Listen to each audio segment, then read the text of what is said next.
Stories bigger than Texas, the Alamo podcast. As we mark Veterans Day here in the United States, we're devoting this episode to the U.S. military's lasting legacy at the Alamo. From adding the iconic arch to the Alamo's roof, a shape that's recognizable across the world, to planting the seeds for the modern-day military footprint that's grown San Antonio into Military City, USA. I'm your host, Emily Baucom. We're once again joined by Kolby Lanham, the Alamo senior historian and researcher. Kolby, glad to have you back. Hi, nice to be back. First and foremost, we'd like to thank you for your service. You are a U.S. military veteran. Remind our audience, how long did you serve and where did your service take you? I spent 6 years in the United States Air Force, and I spent the majority of that 6 years in Germany at a place called Spangdahlem Air Base. While you were in the Air Force, most of our story this episode will focus on the Army, who began occupying Alamo Plaza in 1845, right before Texas joined the U.S. How did that come about? Yeah, so the Mexican-American War ends in the United States victory, of course, and as that conflict is winding down, it's known that Texas is going to be brought into the Union. There's actually soldiers crossing over into Texas before formal documents are ever signed for Texas to be annexed and become the 28th state of the Union. So there's an Army presence here from the beginning of statehood and even prior to that. So begins what we call the quartermaster era, and it required some lease agreements with the city of San Antonio and the Archdiocese of San Antonio. Yeah, it was assumed by the United States Army, since there was a large battle there, that would belong to the Army and the federal government, but they were soon made aware that that's actually property of the Archdiocesan Catholic Church. And pretty quickly, the Army needed a staging post for troops and supplies because of a new conflict with Mexico. Yeah, they did, and they we've come downtown San Antonio today. The Alamo is right in the middle of the heart of our city. But if you'd have been there at that time, the Alamo was kind of separated from the, not fully, but sort of separated from the downtown area, and that was good for the U.S. Army. When they showed up, their troops and the whole U.S. Army was being enticed by the city government to put troops downtown.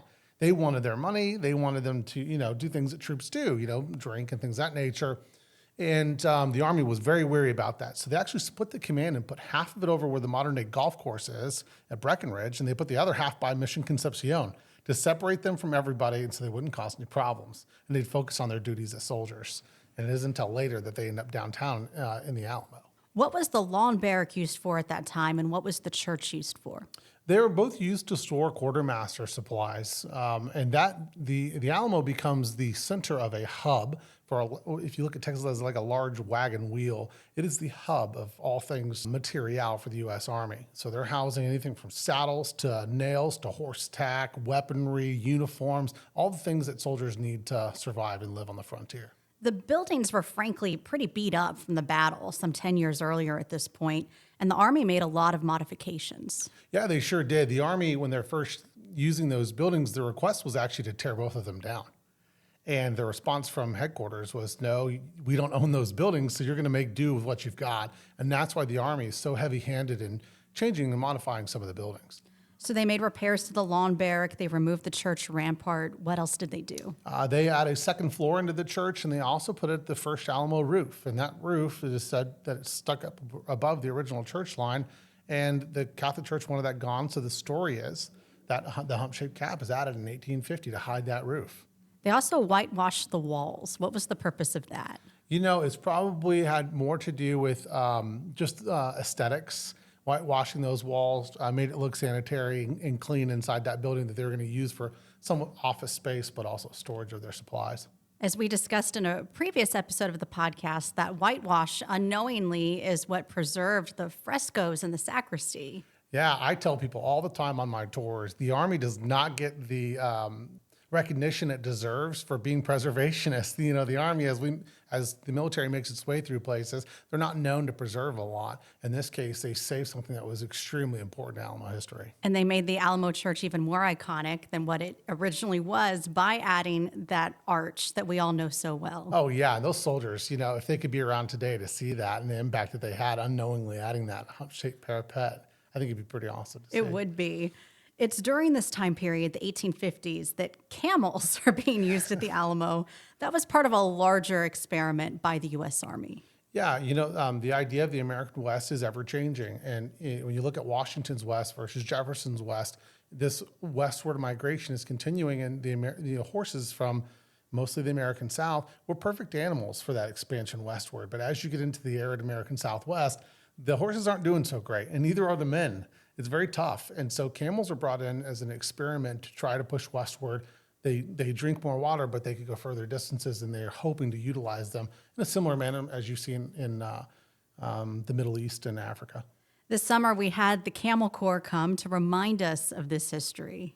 Yeah, it's so cool to see them back in the plaza. It's like a time machine, seeing those animals there. They're an important part of the city's history. To think about camels being, in Alamo Plaza, it's just cool to see. What happened to the camels? So the camel project, as you probably guessed, did not work out. If it had, we'd still be using them. The camels are actually released out into the wild, and depending on what source you cite, there are actually accounts of seeing those camels in the early 19-teens, 1920s wandering around the desert. Wow. Yeah, so. Even in San Antonio, they really weren't that far from us. They were housed in the hill country. Is that right? Yeah, and for people today, if you travel to San Antonio and you say you're going to the hill country, you think that means you have to go 60 miles, but really the hill country is the downtown area within about a 10-mile radius. Good perspective. Yeah. By 1861, the U.S. is at war against itself. The Civil War breaks out. Texas sides with the Confederacy. And right now, we have a flag on display in the Alamo exhibit at the Ralston Family Collection Center from the Alamo City Guards. What's the story behind that? That flag is probably one of the most important artifacts in our collection, and it's not very well known. That flag was actually made for a unit called the Alamo City Guards, and whenever Texas is building up for secession, there's an event that takes place in San Antonio, right in front of the Alamo, where 1,000+ men under the famed Texas Ranger Benjamin McCullough ride into town and demand the surrender of the federal army that's here under General Emmanuel Twiggs. And Twiggs does surrender. Had he not, the first shots of the American Civil War would have been on the Alamo's doorstep and would have forever changed Texas. But when the federal army surrenders, the American flag is pulled down off of the top of the Alamo, and that flag for the Alamo City Guards is flown in its place. What a story. What do we know about how the Alamo was used during the Civil War? There's not a lot of information. That's an area that we've really are starting to devote a lot of our research time to. The federal army kept really good records, while as the Confederacy, if they did keep good records, it's a matter of survival. Did they make it? And so what we do know about the Alamo is that it's used in largely in the same capacity that the U.S. Army had used it. And it just continues in that role as a quartermaster depot. We know a fire broke out 1861. We do know that, and the story is somewhat of a rumor that the Confederate soldiers were up there smoking cigarettes and they caught the floor and the roof on fire.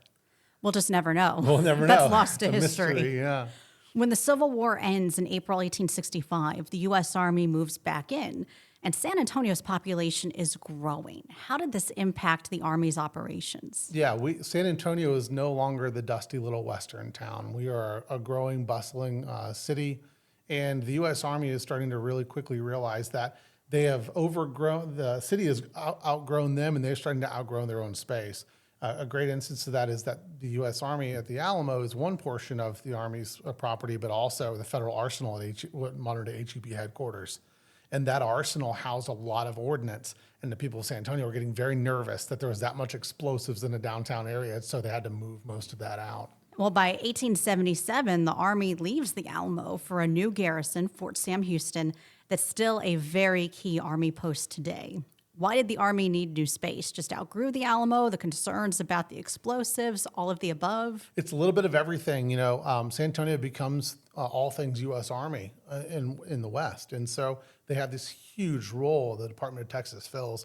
And so they need a larger space. They're bringing in more men and supplies and material, and the Alamo just cannot hold all of that. And the downtown area, of course, is expanding. So the real estate that they had been housed in, over 1 million square feet of indoor space is being used by the Army. That's now extremely expensive. And so they're making their own area. And that's the first time the U.S. Army actually takes any of the land that was offered to them by the city of San Antonio.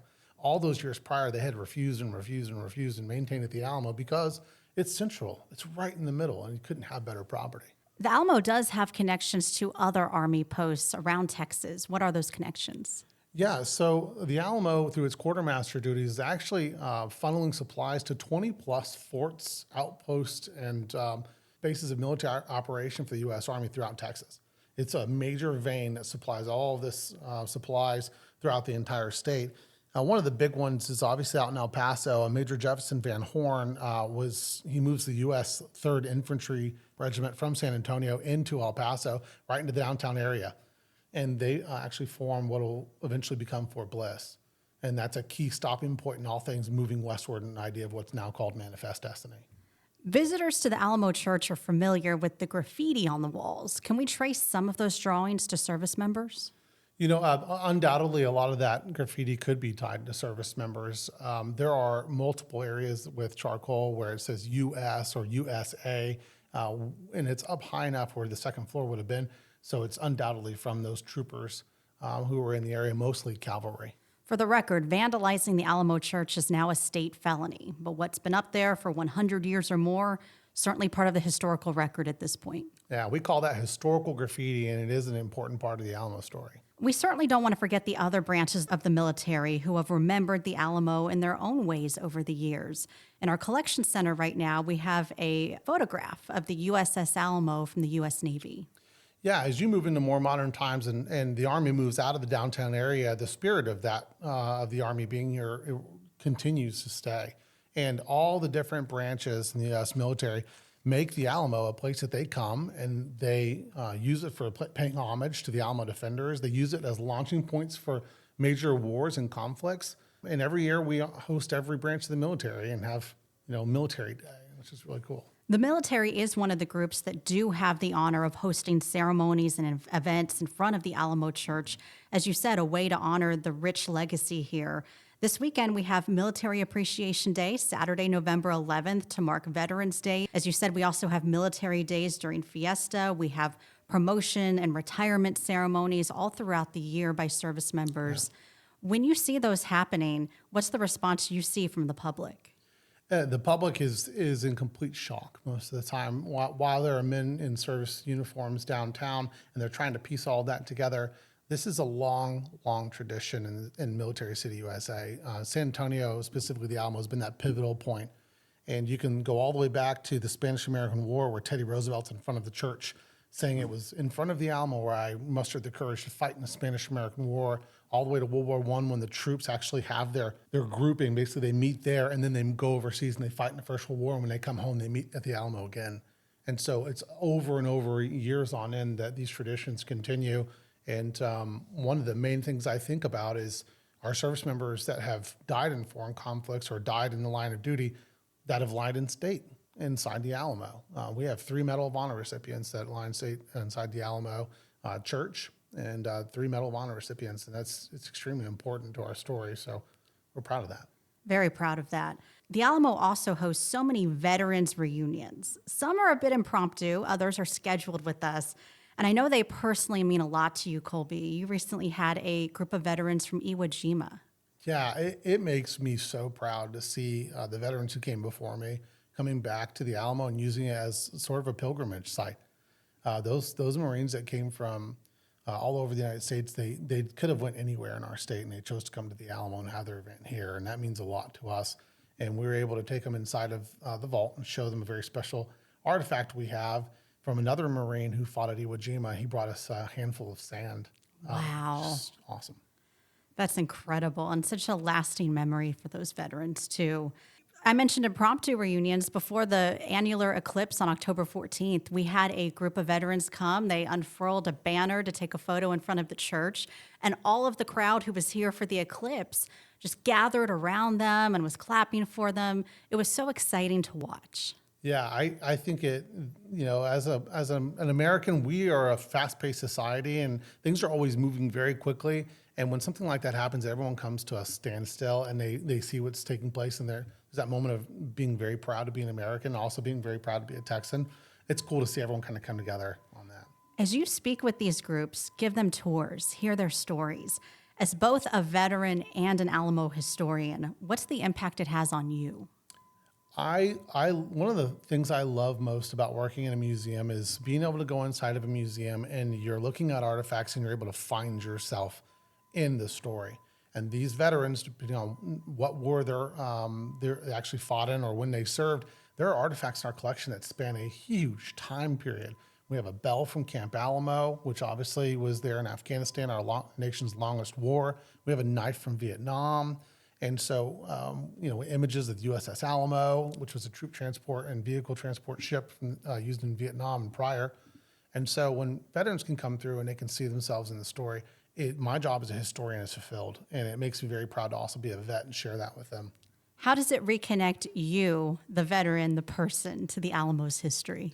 Yeah, I get nostalgic talking to some of the vets, and I always thank them for their service. And, one of the questions they always ask me is, how did you get involved?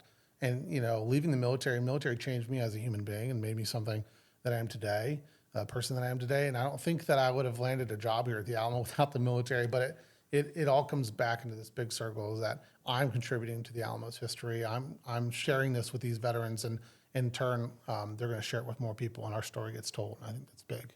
Kolby, Lanham, thank you so much for joining us. Thank you again for your service and for what you do to preserve the Alamo's history. Yeah, absolutely. Thank you. We hope you'll check out the podcast notes. If you're in the San Antonio area, we'd love to see you this weekend at Military Family Appreciation Day. So we've linked to all the event details. We've also linked to the page on the Alamo's website that dives into the quartermaster era with drawings and photos from that time. Also, if you are part of a military family, we've linked to more information on how you can host a reunion or a ceremony at the Alamo, including retirements, promotions, and changes of command. You've been listening to Stories Bigger Than Texas, the Alamo Podcast.